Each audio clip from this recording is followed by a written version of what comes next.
الحمد لله وكفى والصلاة والسلام على عباده الذين اصطفى لا سيما على سيد الرسل وخاتم الأنبياء وعلى آله وصحبه ومن بهديه مهتدى. أما بعد فأعوذ بالله من الشيطان الرجيم. بسم الله الرحمن الرحيم.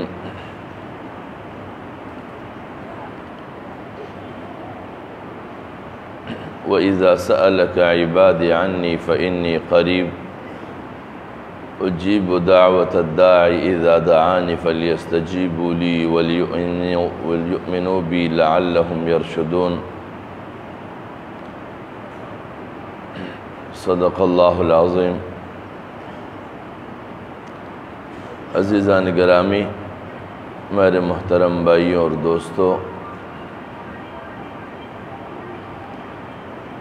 اللہ تبارک و تعالی نے سورہ بقرہ کے 183 سے 187 نمبر آیت تک ماہ رمضان کے حوالے سے اور اس کے احکام کے متعلق جو بھی بیان فرمایا ہے، اس کے آخر میں خاص طور پر اپنے بندوں کے حوالے سے یوں فرمایا ہے، جس کا مقصد یہ ہے کہ روزہ دار بنیادی طور پر اللہ رب العزت کی رضامندی کی خواہاں ہوتے ہیں، اور اس کی یہ ساری تگ و دو جو روزہ رکھنے سے لے کر قرآن مجید پڑھنے اور سننے تک کا ہے، یہ سب کے سب اللہ رب العزت کی خوشنودی اور اس کی رضامندی کے حصول کے لیے ہے. تو لازماً وہ فرد جو روزہ دار ہو اور سامع قرآن ہو یا پھر قاری قرآن ہو، ان تینوں حالتوں میں اس کی کامل توجہ اپنے مالک حقیقی کی جانب رہتی ہے، اور اس کا مقصد یہ ہوتا ہے کہ وہ زیادہ سے زیادہ ایسے مواقع حاصل کریں کہ جن مواقع کے حصول کے تحت وہ اپنے رب کو حقیقی بنیادوں پر راضی کر سکے. اللہ تبارک و تعالی نے فرمایا ہے وَإِذَا سَأَلَكَ عِبَادِي عَنِّي فَإِنِّي قَرِيبٌ. جب تجھ سے میرے بندے میرے بابت پوچھتے ہیں فَإِنِّي قَرِيبٌ، تو پس انہیں آگاہ کیجئے کہ میں ان کے بہت زیادہ قریب ہوں. أُجِيبُ دَعْوَةَ الدَّاعِ إِذَا دَعَانِي، میں پکارنے والے کی پکار کو سنتا ہوں جب مجھے پکارتا ہے. فَلْيَسْتَجِيبُوا لِي، اور اس کی پکار کو قبول کرتا ہوں. تو اسے چاہیے کہ وہ میرے احکام کو مانے. فَلْيَسْتَجِيبُوا لِي، تو اس کو چاہیے کہ میرے احکام کو مانے. وَلْيُؤْمِنُوا بِي، اور مجھ پر ہی یقین رکھے. لَعَلَّهُمْ يَرْشُدُونَ، تاکہ وہ راہ پائے. اس کا بنیادی مقصد یہ ہے کہ اللہ رب العزت ماہ رمضان کے روزوں سے خاص طور پر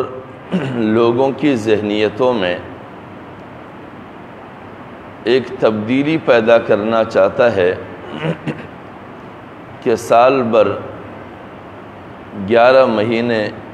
جو انسان غافل رہتا ہے، تو اس غفلت کی بنیاد پر انسان مختلف کمزوریوں کے شکار ہو جاتا ہے، اور اس کمزوریوں کے شکار ہو جانے کے بعد عموماً اس کی ذہنیتوں میں بھی کمزوریاں پیدا ہو جاتی ہے، اور وہ کمزوریاں اس درجے کی کہ انسان کا واسطہ اللہ کے ساتھ کمزور پڑ جاتا ہے، اور جب پھر ان کے مسائل کا اس کے ساتھ سامنا ہو جائے، زندگی میں دشواریاں اور مشکلات پیش آئے، تو ان دشواریوں اور مشکلات کے حل کے لیے اسے اپنے رب کے جانب متوجہ ہونا پڑتا ہے۔ تو لہٰذا ایسی کوئی دشواری اور مشکل نہیں ہے کہ انہیں اللہ کے جانب رجوع کرنے کے لیے کسی اور کی سہارا لینے کی ضرورت پڑے، بلکہ اللہ رب العزت سے براہ راست وہ رابطہ کر بھی سکتا ہے اور اللہ کے جانب رجوع بھی کر سکتا ہے،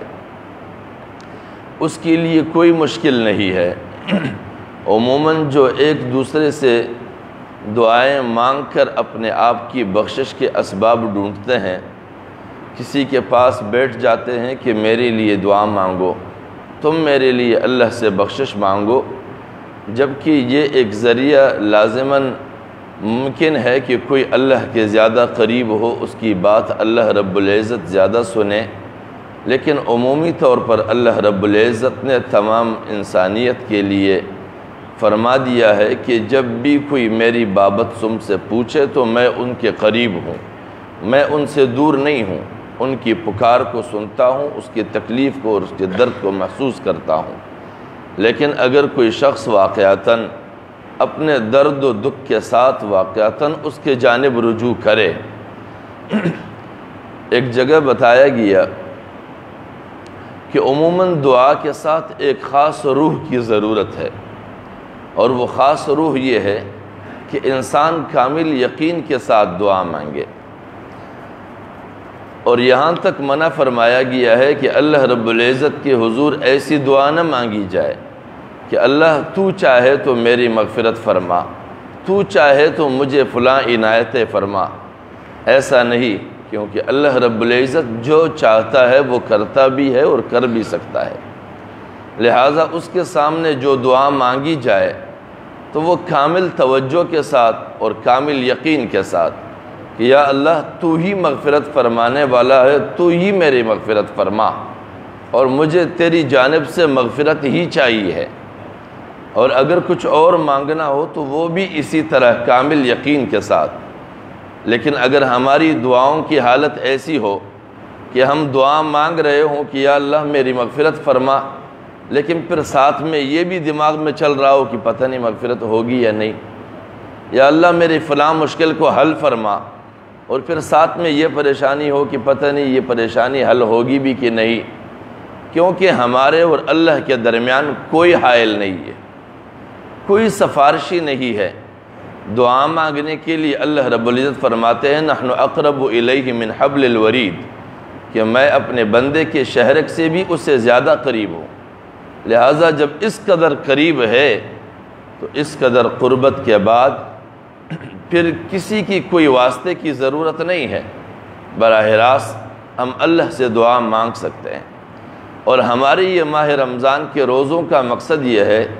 کہ ہم اللہ تعالیٰ کے زیادہ سے زیادہ قریب ہو جائیں، اور اس قریب ہونے کی اور قربت کا نتیجہ یہی ہونا چاہیے کہ ہم اپنی دعائیں اللہ سے منوائیں، اپنے دعائیں اللہ رب العزت کے بارگاہ میں قبول کروائیں، اور وہ قبول کروانے کے لیے اس بنیادی روح کی ضرورت ہے کہ ہمارے پاس وہ کامل یقین بھی ہو۔ اور پھر ماہ رمضان میں تراویحوں میں خاص طور پر ہر 4 رکعت کے بعد جو ہم سے دعا پڑھوائی جاتی ہے، سبحان ذی الملک والملکوت، پاک ہے وہ ذات جس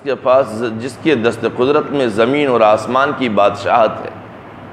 تو زمین اور آسمانوں کی بادشاہت کے جملے ہم سے کہلوا کر اس کا مقصد یہ ہے کہ ہمارا یہ عقیدہ اور کامل یقین ہو کہ اسے کسی کو دینے کے لیے کسی سے نہ کچھ مانگنے کی ضرورت ہے، نہ کسی سے کوئی اجازت لینے کی ضرورت ہے۔ یہ ہماری ملکی مالیاتی ادارے نہیں ہیں کہ کسی سے منظوری لینی پڑے گی، وہ مالک کائنات ہے، اس کے پاس اپنے اختیار میں کوئی کمی نہیں ہے، وہ اپنے اختیار میں بھی یکتا اور تنہا ہے، اور وہ اپنے قدرت میں بھی یکتا اور تنہا ہے۔ لہذا سبحان ذی الملک والملکوت پاک ہے تمام تر احتیاج سے اور تمام تر کمیوں اور کوتاہیوں سے، کون سی ذات؟ جو زمین اور آسمانوں کی سلطنت کے مالک ہے۔ سبحان ذی العزت والعظمت، پاک ہے وہ ذات جو صاحب عزت ہے اور صاحب عظمت ہے، جو کوئی بھی اس کے عزت اور عظمت کے ہمسر اور برابر نہیں ہے،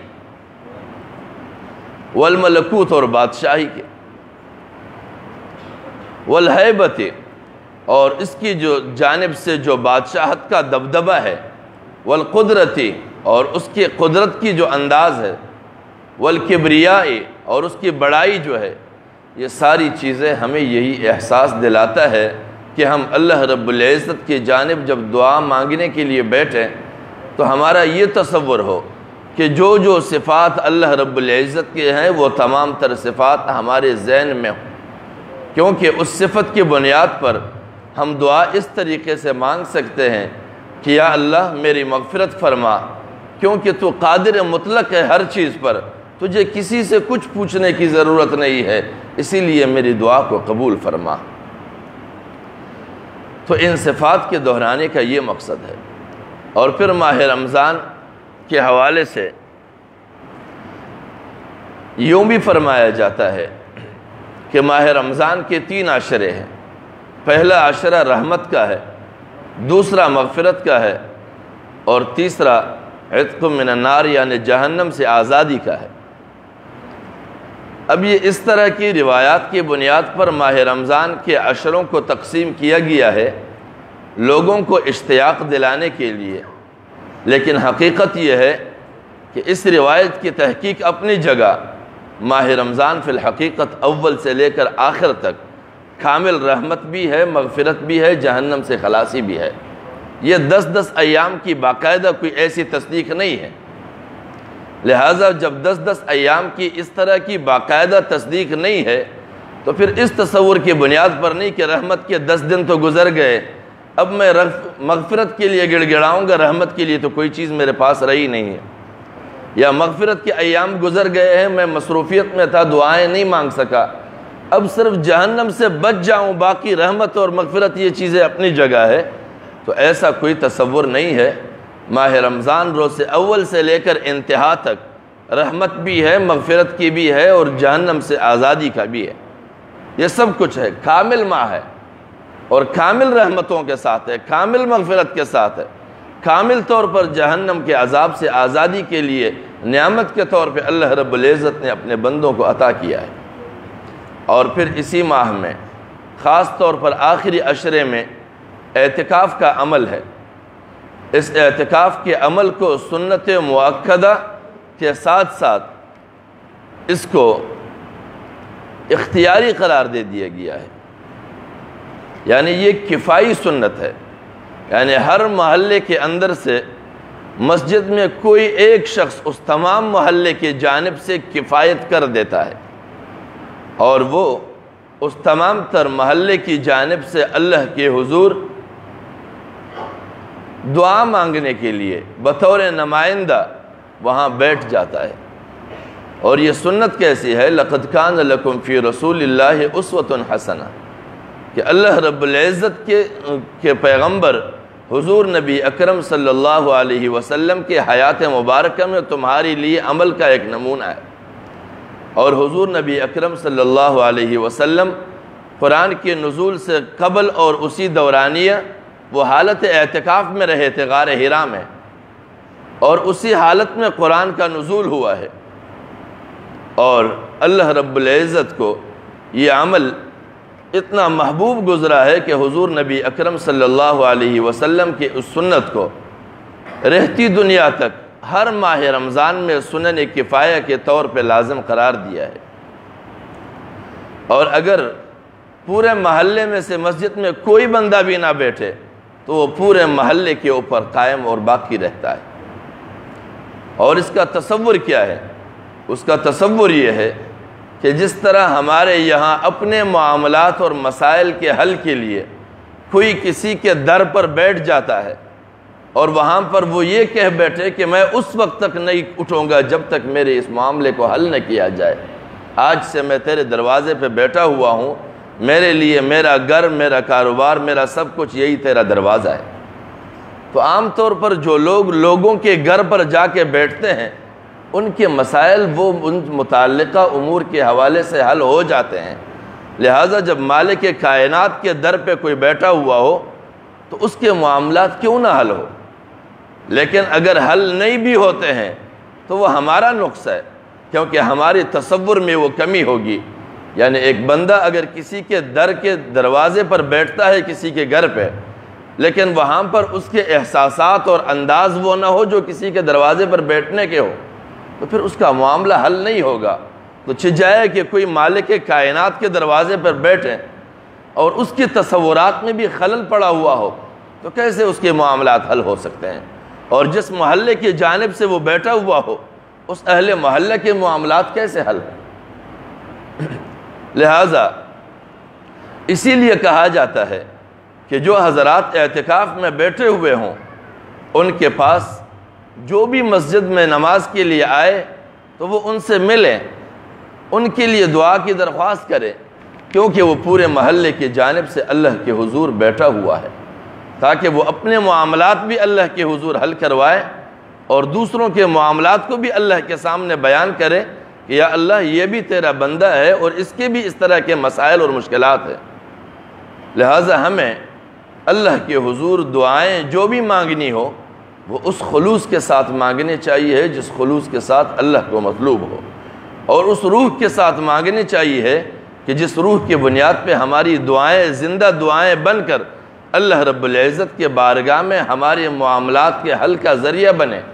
ہمارے مغفرت کے اسباب پیدا کریں اور آخرت میں ہماری نجات کا ذریعہ بنے۔ لیکن اگر ہماری دعائیں صرف ہاتھ اٹھانے کے حد تک ہوں اور صرف وہ کلمات دہرانے کے حد تک ہو تو پھر وہ رسم کی ادائیگی ہے، وہ دعا کا مانگنا نہیں ہے۔ دعا کے مانگنے کے لیے یقین کی اشد ضرورت ہے، اور اللہ رب العزت یہی یقین دلانا چاہتے ہیں اس آیت میں کہ وَإِذَا سَأَلَكَ عِبَادِي عَنِّي فَإِنِّي قَرِيب، جب بھی میرے بندے میرے متعلق پوچھے تو میں یقیناً ان کے قریب ہوں۔